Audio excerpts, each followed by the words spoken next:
অন্য কোন মার্কাও করে, ওই ঘরের বেটারে কয় তোমার যেটা খুশি ওইটা করো, আমি কিন্তু ধানের শীষ ছাড়া অন্য কিছু চিনি না। কারণ আমি 3 বেলা ভাত রান্ধি, পরিবারের ছেলে মেয়েরে খাওয়াই। এইটা এই যে ভাত, এই যে ধান, এই ধানের বাইরে যাওয়ার মতো আমার রুচি হয় না। বলে না? বলে। ঘরের মধ্যে ঝগড়া হয়, পুরুষদের সঙ্গে ঝগড়া হয় মহিলাদের। মহিলারা বলে তুমি যা খুশি করো, আমি ধানের শীষ। ঠিক না? বাংলাদেশে অর্ধেকের বেশি কিন্তু ভোটার মা বোনেরা। মা বোনদের কিন্তু অনেক ক্ষমতা আছে, অনেক ক্ষমতা আছে। মা বোনেরা চাইলে খালেদা জিয়াকে আবার প্রধানমন্ত্রী বানাতে পারে। মা বোনেরা চাইলে আবার বাংলাদেশ জাতীয়তাবাদী দলকে রাষ্ট্র ক্ষমতায় আনতে পারে। মা বোনেরা চাইলে আবার তারেক রহমানকে বাংলাদেশে ফিরিয়ে আনতে পারে। কারণ এই মা বোনেরাই তো প্রতিরোধ সৃষ্টি করেছিল। আমাদের পুরুষরা তো পিছনের দিকে চলে গেছিল। আন্দোলন সংগ্রামের সময় যখন শামীম ওসমানের অস্ত্র গর্জে উঠেছিল, শামীম ওসমানের ছেলের অস্ত্র যখন এখানে গর্জে উঠেছিল না? কর্ণপাত করে নাই, তারা কর্ণপাত করে নাই আমাদের নেতা জনাব তারেক রহমানের কথায়। তারা কর্ণপাত করে নাই দেশনেত্রী বেগম খালেদা জিয়ার কথায়। বেগম খালেদা জিয়া গণতন্ত্রের কথা বলতে গিয়ে 6টি বছর এই শেখ হাসিনার অন্ধকার প্রকোষ্ঠে কারাগারে বন্দী ছিল, কিন্তু মানুষের দাবি আদায়ের সংগ্রাম থেকে একটুও পিছুপা হয় নাই। তিনি এই হাসিনার সঙ্গে আপোষ করেন নাই।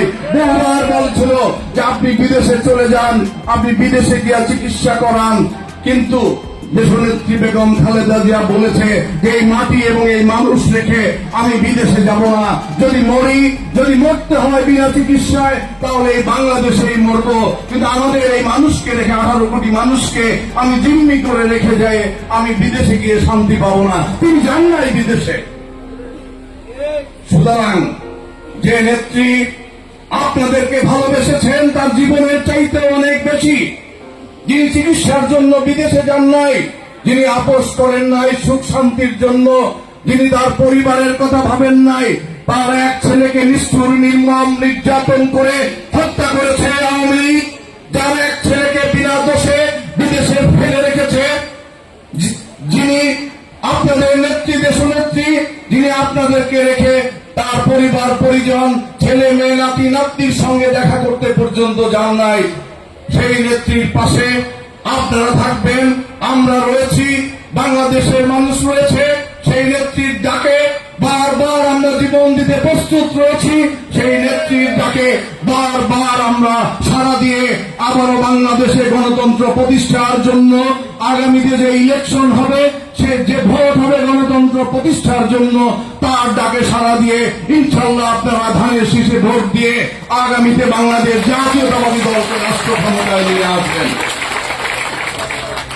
বাংলাদেশ থেকে গণতন্ত্র পথ হারায় স্বৈরাচারের দোসরেরা কিংবা বিদেশি কোন শক্তির প্রভুত্বের কারণে আমাদের দেশে বারবার মানুষ জিম্মি হয়, বারবার বাংলাদেশ থেকে গণতন্ত্র হারিয়ে যায়, বারবার বাংলাদেশের মানুষ তাদের ভোটের অধিকার হারিয়ে ফেলে।